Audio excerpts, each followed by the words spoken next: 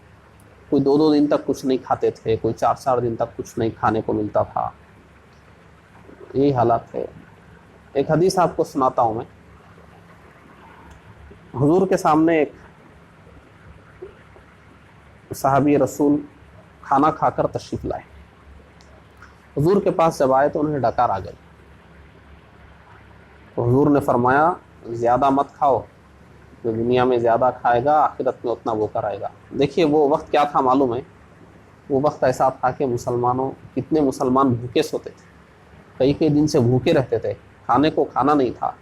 ایسے وقت میں کسی کا آنا اور ڈکار لینا حضور کو گوارا نہیں ہوا. اور حضور کیا فرماتے تھے کہ گوشت کا سالن بناؤ تو تھوڑا پانی زیادہ ڈالو اور پڑوسی کو بھی بھیج دو. اور حضور کیا فرماتے تھے؟ اگر کسی کے پاس 2 آدمی کا کھانا ہے تو اسے 3 آدمی مل کر کھاؤ، تینوں کو کافی ہو جائے گا. یہ آج کی طرح فراوانی نہیں تھی کہ گھروں میں رکھا ہوا ہے راشن. تو آپ سوچئے کہ 2 آدمی کا کھانا ہوتا تو صحابہ کیا کرتے تھے؟ ایک اور کو بلا لیتے تھے کہ یہ دونوں کا تو پیٹ بھرے گا نا، لیکن کام تو تینوں کا چل جائے گا. اور حضور نے فرمایا ایمان جب انسان کے اندر ہوتا ہے تو اس کی خوراک کم ہو جاتی ہے. ایک حدیث تو صاف ہے، حضور فرماتے ہیں مومن 1 آنت میں کھاتا ہے اور کافر 8 آنتوں میں. تو جو ایمان سے محروم ہے وہ کھائے گا بھی زیادہ، اور جس کے پاس ایمان ہے وہ کھانے میں بے ایمانوں کا مقابلہ نہیں کر سکتا. ایمان ہونا خود انسان کو خوراک سے تھوڑا بے نیاز کر دیتا ہے. آپ حضور کے بارے میں آپ نے پڑھا ہے، حضور کئی روز تک کچھ تناول نہیں فرماتے تھے. حضور کیا فرماتے تھے؟ میں میرے رب کے یہاں رات گزارتا ہوں، وہ مجھے کھلا پلا دیتا ہے. یعنی اللہ کا قرب ایسا ہوتا ہے جو کھانے پینے سے بے نیاز کرے. آپ نے اولیاء اللہ کے بارے میں سنا ہوگا نا، وہ جنگلوں میں بھوکے رہتے تھے، اتنے دن انہوں نے کچھ نہیں کھایا. تو ایمان جتنا ہوتا ہے، جس درجے پر ہوتا ہے، آدمی اتنا ہی کھانے سے بے نیاز ہوتا جاتا. تو وہ ایمانی بات ہے. تو اس وقت ایسا چل رہا تھا. تو حضور نے فرمایا کہ 2 ہوں تو 3 لوگ کھا سکتے ہیں. تو آج ہم 3 وقت کا کھانا روز کھا رہے ہیں. ہم کو دراصل بھوک کیا ہوتی ہے نہیں معلوم. بھوک کی وجہ سے آدمی کمزور کیا ہوتا وہ بھی ہم نہیں جانتے، کیونکہ ہم قحط سالی سے گزرے ہی نہیں. شاید ہمارے باپ دادا جانتے ہوں، ہم لوگ تو نہیں جانتے. ہمارا جب سے ہوش آیا ہم برابر 3 وقت کا کھانا ہم کو مل رہا ہے، برابر ہم کھا رہے ہیں. بھوکے رہنے کا کوئی سوال ہی نہیں ہے، بلکہ مزیدار کھا رہے ہیں. لیکن آپ مدینہ منورہ میں اس وقت صحابہ کرام کو دیکھیے کہ ان کا عالم یہ تھا کہ مسلمانوں کے پاس کہ کپڑے سب کے پاس برابر نہیں ہیں. کوئی ایسے ہیں کہ چادر جو پہنے ہوئے ہیں کہیں لوگوں کی نظروں سے بچ کر کسی طریقے سے کچھ سطر چھپا کر اس کو دھو لینا ہے, سوکھنے کے بعد پھر اسی کو پہن لینا ہے.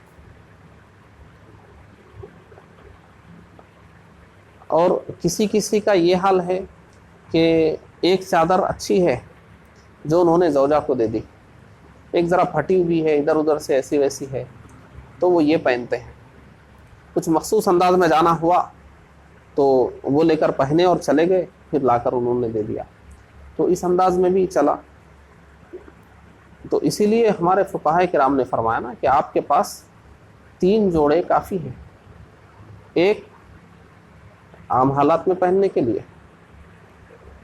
اور ایک مخصوص موقعوں پہ پہننے کے لیے, ایک اس لیے کہ جب ان کو دھونا ہوگا, جب ان کے دھونے کی باری ہوگی تو یہ ہونا چاہیے نا. اب 2 جوڑے سوکھ رہے ہیں تو ایک جوڑا جسم پہ ہونا چاہیے نا. بہرحال 3 جوڑے. تو فقہاء کیا فرماتے ہیں, 3 جوڑے کافی ہیں, چوتھا جوڑا زائد ہے, وہاں سے زائد ہے, قربانی کے نصاب میں جوڑ لو وہاں سے. گھروں میں بستر, ایک بستر آپ کے لیے, ایک مہمان کے لیے, اور ایک زائد ہے. تو آپ ان حدیثوں پر غور کیجئے, یہ صرف صحابہ کے زمانے کے لیے نہیں تھی. حضور نے یہ جو حدیثیں بیان فرمائی ہے, مسلمان جب تک اس پر چلیں گے قیامت تک بھی یہ حدیثیں کام کرتی ہیں, مسلمان کامیاب رہیں گے. عثمان غنی رضی اللہ عنہ کے پاس بہت دولت تھی لیکن وہ اڑاتے نہیں تھے. وہ جب دولت ان کے پاس نہیں تھی اس وقت وہ جیسے رہتے تھے, دولت آنے کے بعد بھی ویسے ہی رہتے تھے.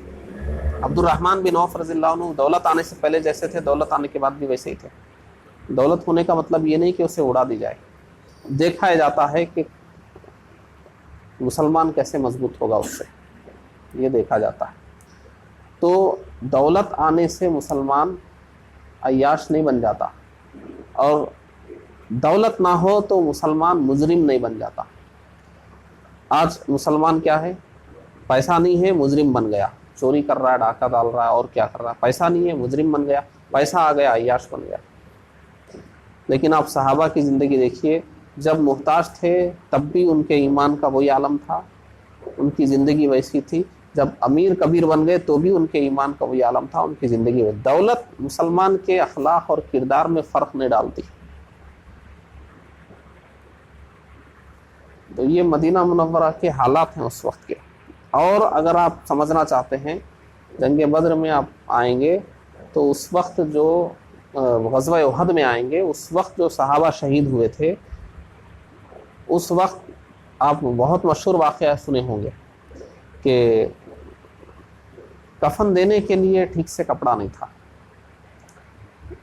سر ڈھانپ دیں تو قدم مبارک کھل جائیں کسی صحابی کے, اور ادھر قدم ڈھانپ دیں تو سر کھل جائے. تو سر سے ڈھانپ دیا گیا اور ادھر گھاس رکھ دی گئی. تو کفن کے لیے ٹھیک سے کپڑا میسر نہیں تھا, زندوں کے پہننے کے لیے تو آپ چھوڑ دیجیے. کھانے کا ایسا معاملہ تھا. صحابہ کرام آپ سنے ہوں گے, راتوں میں بھوک کی وجہ سے نیند نہیں آتی تھی, باہر نکل کے ٹہلتے تھے. کیا کریں, آپ نے سنا ہوگا نا وہ حدیث, ابو بکر عمر رضی اللہ عنہما بھوک کی وجہ سے باہر آ گئے. حضور نے فرمایا کہ کیوں باہر آئے اتنی رات میں؟ بولے بھوک. پھر ایک صحابی رسول کے پاس گئے اور انہوں نے پھر ضیافت فرمائی. تو حضور نے کیا فرمایا کہ یہ کھانا جو تم کو ملا ہے اس کا حساب دینا پڑے گا, کہ اس کا حق تم کیا ادا کرو گے. تو وہ دور تھا یہ. اس حالت میں مدینہ منورہ میں مسلمان تھے. اب ایسی حالت میں بھی مکہ مکرمہ کے لوگ فوج لے کر جنگیں کرنے کے لیے آ رہے ہیں. اب یہاں پر جہاد کا بھی حکم آ گیا, کہ اب تک تو کیا تھا, ہجرت کر کے آ گئے. اب کیا ہے, اب اور مسلمانوں کی ذمہ داری بڑھ گئی. آپ یہ مت سوچئے ہجرت کر کے آئے تو مکہ سے آئے اب سکون ہو گیا, سکون نہیں, کام بڑھ گیا. اب تو تلوار بھی اٹھانا ہے, جہاد بھی کرنا ہے. اب سوچئے بھوکے بیٹھے ہوئے ہیں 2 روز سے, اب نکلنا ہے لڑنے کے لیے. تو یہ مدینہ منورہ کا جو دور ہے, یہ مکی دور کی طرح ہم سرسری نہیں گزاریں گے. یہاں سے جو دور شروع ہوتا ہے وہ ہر مرحلہ بہت اہم ہے. تو اتنا آپ نے سمجھ لیا.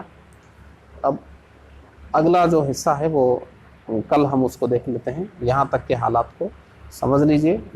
ہجرت ہو گئی ہے، مسجد قباء کی تعمیر ہو گئی، مسجد نبوی کی تعمیر ہو گئی، حجرات بن گئے اور صفہ چبوترا بن گیا، صحابہ کے درمیان بھائی چارہ قائم ہو گیا، اور اب صحابہ کرام اپنی اپنی جگہ سنبھلنے کی کوشش کر رہے ہیں. یہودیوں سے معاہدہ بھی ہو گیا. اب اس کے بعد کیا ہو رہا ہے، آگے کے حالات اگلے درس میں. السلام علیکم ورحمۃ اللہ.